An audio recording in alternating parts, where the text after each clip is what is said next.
There's something about this time of year that makes you want to slow down, even if life doesn't let you. The air shifts, the mornings feel softer, the smell of sawdust, cinnamon, and smoke somehow all belong in the same sentence. Out in the workshop, it's quieter now. The days end earlier and the lights look different coming through the window. You start thinking about the people you love, and the things you can make for them. A cutting board, a set of candle holders, maybe just something simple like a wooden spoon that fits perfectly in your hand. In the kitchen, it's the same rhythm. Pots simmer, something slow cooks while conversation drifts in and out. The wine sits on the counter, waiting, not rushed, not ready, just becoming. And for a moment it feels like time itself is learning to breathe again. That's the thing about Handmade. It asks you to be present, to stop checking your phone, to let the project unfold the way it wants to, give it away, or share that meal, or pour that glass. You realize it's not about perfection at all. It's about the small stories that live inside the things we make. So welcome to the Maker's Table Holiday Special Series. This season we're talking about slowing down, making with heart, and remembering why the things crafted by hand still matter most, especially now. Welcome to the Maker's Table Holiday Special Series, part of the Third Shift Crafts podcast. I'm Lauren, and around here we believe that life feels a little richer when you make something by hand, whether that's a piece of wood, a meal, or a memory. This series is a little different from our usual rhythm. It's slower, more reflective. It's about what happens when we step back from the to-do list and the store shelves and come home to our workbenches, our kitchens, our backyards, and remember why we started making in the first place. Every week through the end of the year, we're sitting down together to talk about one simple idea, that the things we build, pour, and gather around hold more meaning than anything we could buy. And I'll be honest with you, this is something I've had to relearn myself, because when life gets busy, even the maker in me starts reaching for convenience. I've been that person buying last-minute Amazon gifts while the clamps and sawdust sit untouched in the garage. But every time I get back to the bench or pull a bottle of wine I've made off the shelf, it feels like I remember who I am again. That's what this season is for me, a return. Not just to making, but to meaning. You know, every year I give out bottles of my homemade wine as Christmas gifts. It started small, a handful of bottles with crooked little labels and twine bows that never wanted to stay tied. I didn't think much of it the first time I did it. I just wanted to share something I'd made. But the reactions, that's what stuck with me. People didn't talk about how it tasted, they talked about how it felt. The story behind it, the care, the waiting, the fact that I thought of them months before December when those grapes or juices first started to ferment. And it hit me. This is what handmade really means. It's not about fancy tools or perfect results. It's about time. It's about giving a piece of yourself long before anyone ever sees the finished thing. The same goes for woodworking, cooking, whatever your craft is. When you plane a board or stir sauce or bottle a batch, you're not just making an object or a meal. You're building a memory that holds the fingerprints of your effort. That's what I want this series to capture. The warmth, the patience, the small meaningful acts that remind us why we started making in the first place. Saturday from now through the end of December, we'll talk about something different. Building, cooking, creating, reflecting. But all of it comes back to the same table. The Maker's Table. A place for handmade stories, slow moments, and reminders that what we craft by hand is what roots us, especially during the holidays. Alright, let's get into it. This is Build, Pour, Gather, the heart behind handmade holidays.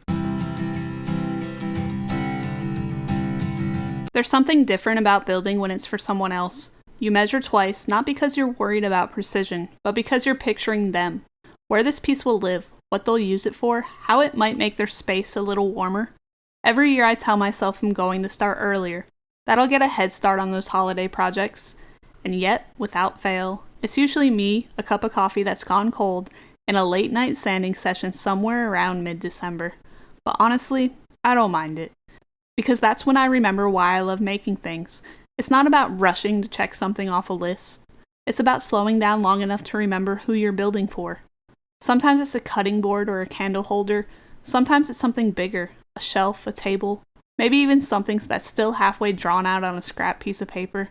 Whatever it is, there's a story behind it. A thought that started small and took shape under your hands. I think a lot of us who build, especially those of us who do it outside of a full-time trade, are drawn to that part of it, the story inside the wood. Because when you're shaping a piece of walnut or pine, you start to notice how unique each board is. The grains, the knots, the tiny imperfections that no one else will ever notice, but you do. You work with them, not against them. And somewhere in the middle of all that sanding and fitting and adjusting, it starts to feel a little like life. Making something by hand is humbling. It doesn't always cooperate. You can have the perfect plan and the wood still decides to do its own thing. You cut a little too close, the finish dries uneven, or the measurements don't line up the way you pictured. But you learn to adapt. You fix what you can and leave the rest as part of the story. And maybe that's the real beauty in handmade gifts. They're not perfect, and that's what makes them mean something. There's heart in the imperfections. There's presence in the brushstrokes, the tool marks, the uneven stain that no one else will ever see but you'll always remember. Sometimes the build itself becomes the memory. You think you're just making a project, but it ends up marking a season of your life. Maybe it's your first holiday in a new home. Maybe it's your first time making something with your kids. Maybe it's a year when money was tight but time was abundant, and you decided to build anyway. Whatever it is, you remember it later. The smell of the wood, the sound of the sander, the quiet satisfaction of seeing something come together in your own hands. And when you hand it over, wrapped in brown paper, or just hand it across the table, you realize that what you really gave them wasn't the gift. It was your time, your patience, your thoughtfulness. That's why I think building is one of the purest ways to show love, because you can't fake it, you can't rush it, and even if the project isn't perfect, the intention always shows through. So this season, if you find yourself out in the workshop, maybe take an extra minute before you start. Think about who it's for, what it might mean to them, and remember that every cut, every pass with the sander, every drop of finish, it all becomes part of the story you're giving away. Because handmade gifts might not last forever, but the love that goes into them, that's the part that sticks around. After the sawdust settles, there's this quiet shift that happens. The tools go back on the wall, the shop lights click off, and suddenly the kitchen feels like the next kind of workshop. Different materials, same heart. For me, that transition from building to cooking feels natural. Both start with raw materials, wood, spices, heat, patience, and both reward you for slowing down. You can't rush glue drying any more than you can rush a roast or a pot of stew. They all ask the same thing. Trust the process. Let time do what it does best. Some nights I'll come inside from the garage, still smelling faintly like cedar, and start prepping something simple on the stove. Maybe it's chili or chicken soup. Maybe it's just vegetables and a cast iron skillet, but it's the same satisfaction. That small joy of turning something ordinary into something shared. Cooking for me is the reset button. It's where the noise dies down. The rhythm of chopping, stirring, tasting, it's kind of its own meditation. You don't have to talk much, the food does most of the talking. And then there's the wine. The quiet reward at the end of the day. I've learned that making wine is its own form of patience training. You crush, you ferment, you wait. Weeks turn into months. There's no shortcut, no faster way. And that's the beauty of it. There's a timeline you can't control. I always laugh a little when people ask if I ever get tired of waiting on a batch. Because that's the whole point. Winemaking forces you to step out of instant gratification. It's a reminder that not everything good happens on demand. When I bottle a batch in the summer, I'm not thinking about how it'll taste next week. I'm thinking about how it'll feel to open that bottle in January, when the lights are down, the holidays have passed, and I need a little reminder of warmth. It becomes a time capsule of a slower season, a message in a bottle from who I was when I made it. Food and drink have this way of gathering people, of softening whatever's been hard about the year. You put a pot on the stove or pour a glass and suddenly the whole house feels different. The smell pulls people in. The warmth keeps them there. And maybe that's why I love pouring as much as building, because both are ways of giving. They both take time, both require attention, both say I thought of you, but they both feed something deeper. This season, I think that's what we're all craving. Not perfection, not production, just presence. To pour slow, to eat together without rushing, to set the phone down and actually taste what we made. When you think about it, pouring is just another form of crafting.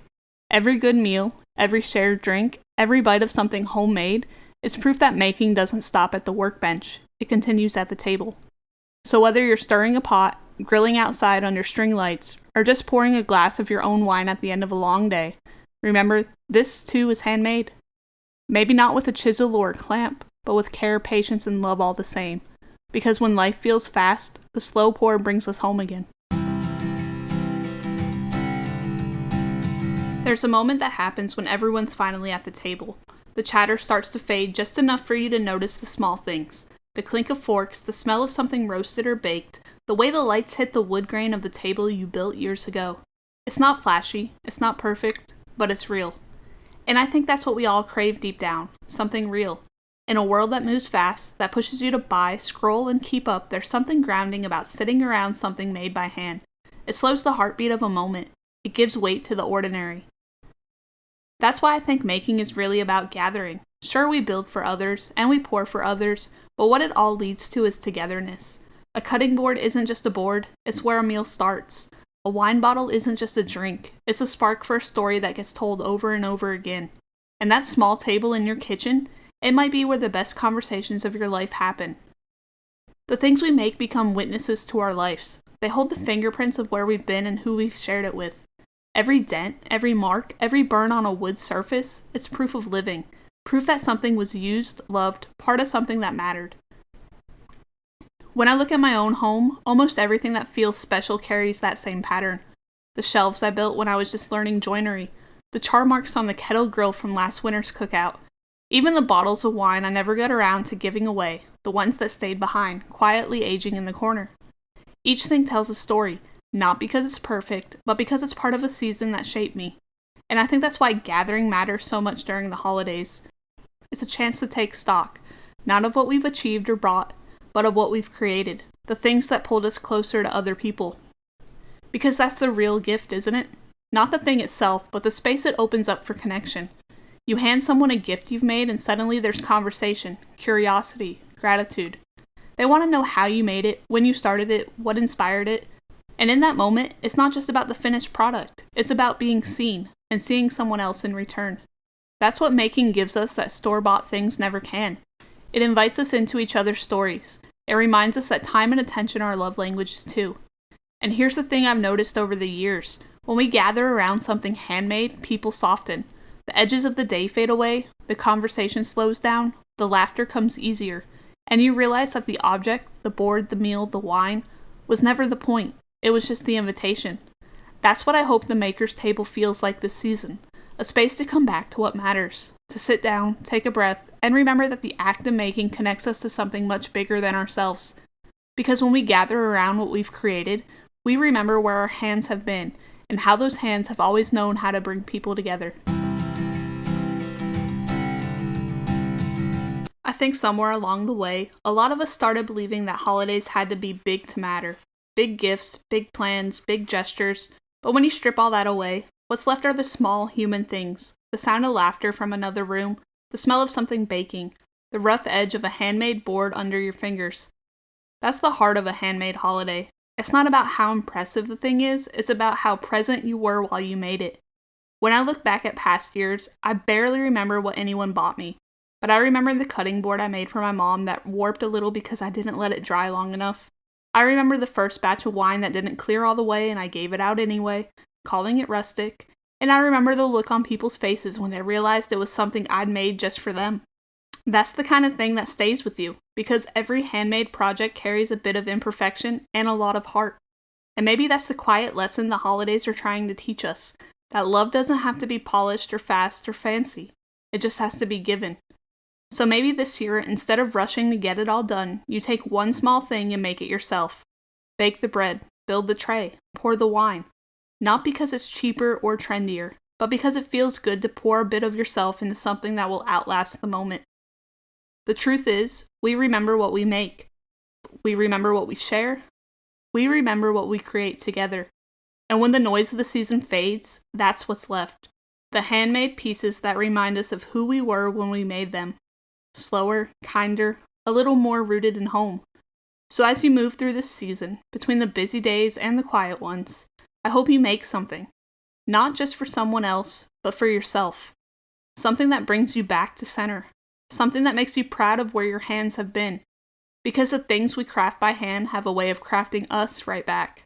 And that, more than anything, is what this season is really about.